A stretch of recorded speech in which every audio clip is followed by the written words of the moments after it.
ಜೈನ ಸಮಾಜದಲ್ಲಿ ವಿಶೇಷ ಇದೇನು ಅಂದರೆ ಭಾದ್ರಪದ ಮಾಸದಲ್ಲಿ ನಾವು ಜೈನ ಸಮಾಜದವರು ಈ ಕ್ಷಮಾವಳಿ ಕಾರ್ಯಕ್ರಮವನ್ನು ನಾವು ಆಚರಣೆ ಮಾಡ್ತೀವಿ. ಇದರ ಉದ್ದೇಶ ಏನು ಅಂತಂದರೆ, ನಾವು ವರ್ಷ ಇಡೀ ಬೇಕಾದಷ್ಟು ತಪ್ಪುಗಳನ್ನು ಮಾಡಿರ್ತೀವಿ, ಭಾಳ ಜನಕ್ಕೆ ಮನಸ್ಸು ನೋಯಿಸಿರ್ತೀವಿ. ಜನಗಳಷ್ಟೇ ಅಲ್ಲ, ಈವನ್ ಪ್ರಾಣಿ ವರ್ಗ ಆಗಲಿ ಸಸ್ಯವರ್ಗ ಆಗಲಿ ಯಾರಿಗೇ ಆಗಲಿ ನಾವು ಬೇಕಾದಷ್ಟು ಮನ ನೋಯಿಸಿರ್ತೀವಿ. ಆದರೆ ಅದು ನಮ್ಗೆ ತಿಳಿದೇನೋ ನಡೆದೋಗ್ತಾ ಇರುತ್ತೆ. ಆದರೆ ಇದನ್ನು ವಿಶೇಷವಾಗಿ ಏನು ಅಂತಂದರೆ, ನಮ್ಮ ಆಚಾರ್ಯರುಗಳು ಮುನಿಗಳು ಪ್ರತಿನಿತ್ಯನೂ ಇದನ್ನು ಆಚರಣೆ ಮಾಡ್ತಾರೆ. ಅಂದರೆ ಯಾವುದೇ ಆಗಲಿ, ನಾನು ತಿಳಿದೇನೋ ಯಾವುದೇ ತಪ್ಪು ಮಾಡಿದ್ದನು ಕೂಡ, ಯಾರಿಗಾದ್ರೂ ನೋವು ಉಂಟು ಮಾಡಿದರೆ, ಯಾರಿಗಾದ್ರೂ ಕಷ್ಟ ಕೊಟ್ಟಿದ್ದೆ, ಅದು ನನಗೆ ಕ್ಷಮೆ ಕೊಡಲಿ ಅಂತ. ಆದರೆ ನಾವು ಶ್ರಾವಕರು ಅಂದರೆ, ನಾವು ಯಾವುದು ಸಂಸಾರಿ ಜೀವಿಗಳು ನಾವು ಇರ್ತೀವಲ್ಲ, ನಮ್ಮ ಸಂಸಾರಿ ಜೀವಿಗಳಿಗೆ ನಮಗೇನಪ್ಪ ಅಂತಂದರೆ, ಈ ಪ್ರತಿನಿತ್ಯ ಈ ಆಚರಣೆ ಮಾಡೋದಕ್ಕೆ ನಮಗಷ್ಟು ಕಾಲಾವಕಾಶ ಇರಲ್ಲ. ನಾವು ಬೇರೆ ಬೇರೆ ನೌಕರಿಗಳಲ್ಲಿರ್ತೀವಿ, ಬೇರೆ ಬೇರೆ ಕಾರ್ಯಕ್ರಮದಲ್ಲಿರ್ತೀವಿ. ಹಾಗಾಗಿ ನಮಗೇನು ಮಾಡಿದ್ದಾರೆ, ಈ ಒಂದು ವಿಧಿವಿಧಾನವನ್ನು ಒಂದು ನಿರೂಪಣೆ ಮಾಡಿದ್ದಾರೆ.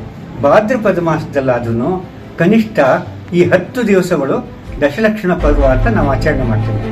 ಅಂದರೆ ಆತ್ಮನಿಗೆ 10 ಗುಣಗಳಿರುತ್ತೆ. ಆ 10 ಗುಣಗಳು ಯಾವುದು ಅಂದರೆ, ಉತ್ತಮ ಕ್ಷಮ, ಅಲ್ಲಿಂದನೇ ಪ್ರಾರಂಭ ಆಗುತ್ತೆ. ಕ್ಷಮೆಯಿಂದ ಪ್ರಾರಂಭವಾಗಿ ಉತ್ತಮ ಕ್ಷಮ, ಮಾರ್ಧವ ಮೃದುತ್ವ, ಮಾರ್ಧವ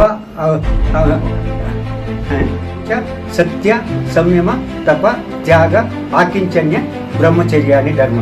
ಇದು ಒಂದೊಂದು ನಮ್ಮ ಆತ್ಮನಲ್ಲಿ ಕಟ್ಕೊಂಡಿರುವಂಥ ಕಿಟ್ಟಗಳು ಅಥವಾ ಕಲ್ಮಶಗಳು.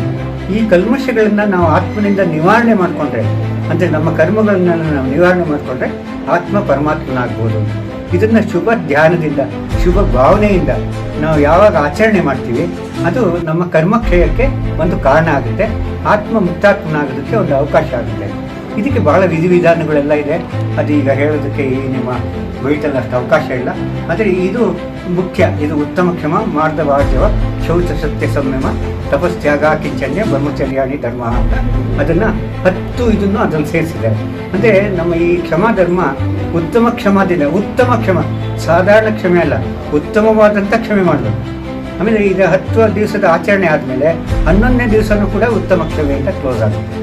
ಅದರಿಂದ ಈ ಒಂದು ದಶಲಕ್ಷಣ ಪರ್ವದ ಟೈಮ್ನಲ್ಲಿ ಈ 10 ದಿವಸಗಳ ಈ ಆಚರಣೆಯನ್ನು ಮಾಡಿ, ಈ ಆತ್ಮನ ಈ ದೋಷಗಳೇನಿದೆ, ವಿಕಲ್ಪಗಳೇನಿದೆ, ಕಲ್ಮಶ ಏನಿದೆ, ಅದೆಲ್ಲ ನಿವಾರಣೆ ಆಗಲಿ ಅಂತ ನಾವು ಇದನ್ನು ಅನುಷ್ಠಾನ ಮಾಡ್ತೀವಿ.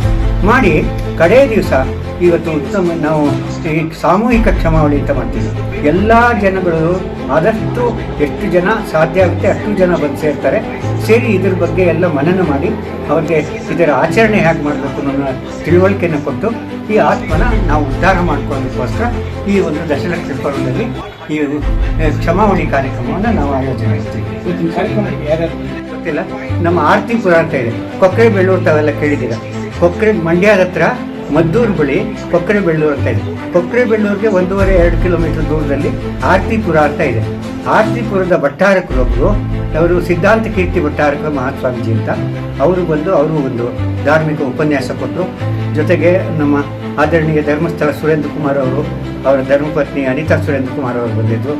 ದೆಹಲಿಯಿಂದ ಒಂದು ನಮ್ಮ ದಿಗಂಬರ ಜೈನ ತೀರ್ಥ ಅಂತ ಒಂದಿದೆ, ದಿಗಂಬರ ಜೈನ ಸಮಿತಿಯವರು, ಅವರು ಕಾರ್ಯಾಧ್ಯಕ್ಷರು ಇಲ್ಲಿ ಬಂದಿದ್ದಾರೆ. ಅವರೇನು ಈ ಕಾರ್ಯಕ್ರಮದಲ್ಲಿ ವಿಶೇಷ ಅವರು ಬಂದಾಗಿ ಇವತ್ತು ಸೇರ್ಪಡೆ ಮಾಡಿಕೊಂಡು ಇಲ್ಲಿ ಇಡೀ ಕರ್ನಾಟಕದಲ್ಲಿ ಅವರು ಸುವರ್ಣ ಮಹೋತ್ಸವ ಆಚರಣೆ ಮಾಡ್ತಾರೆ.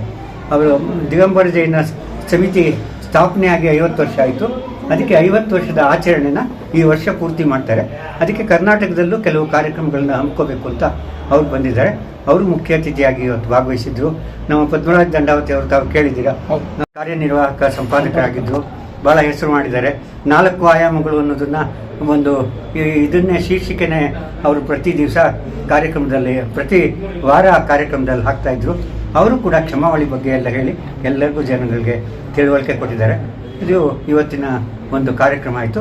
ಅಂತ್ಯದಲ್ಲಿ ಎಲ್ಲ ಬಂದವರು, ಎಲ್ಲ ಶ್ರಾವಕರು, ಎಲ್ಲ ಗಂಡಸರು ಹೆಂಗಸರು ಪ್ರತಿಯೊಬ್ಬರೂ, ಎಲ್ಲ ಜೀವಿಗಳು ನನ್ನನ್ನು ಕ್ಷಮಿಸಿ, ನಾವೇನಾದ್ರು ತಪ್ಪು ಮಾಡಿದರೆ, ನಿಮಗೆ ನೋವು ಉಂಟು ಮಾಡಿದರೆ ಕ್ಷಮಿಸಿ, ನೀವುಗಳು ಕೂಡ ನೀವೇನಾದ್ರು ತಪ್ಪು ಮಾಡಿದರೆ ನಾನು ಕ್ಷಮಿಸ್ತೀನಿ ಅಂತ ಇದನ್ನು ಪರಸ್ಪರ ಈ ಕ್ಷಮೆ ಯಾಚಿಸೋದೆ ಇವತ್ತಿನ ದಿವಸದ ಮುಖ್ಯ ಉದ್ದೇಶ. ಸೊ ಸಂತೋಷ, ನಿಮಗೆಲ್ಲ ಹಾರ್ದಿಕ ಶುಭಾಶಯಗಳು. ಮತ್ತೊಮ್ಮೆ ತಾವೆಲ್ಲ ನಾವೇನಾದ್ರು ಮಾತಾಡೋದ್ರಲ್ಲಿ ತಪ್ಪಿದ್ರೆ ಕ್ಷಮಿಸಬೇಕು ಅಂತ. Thank you.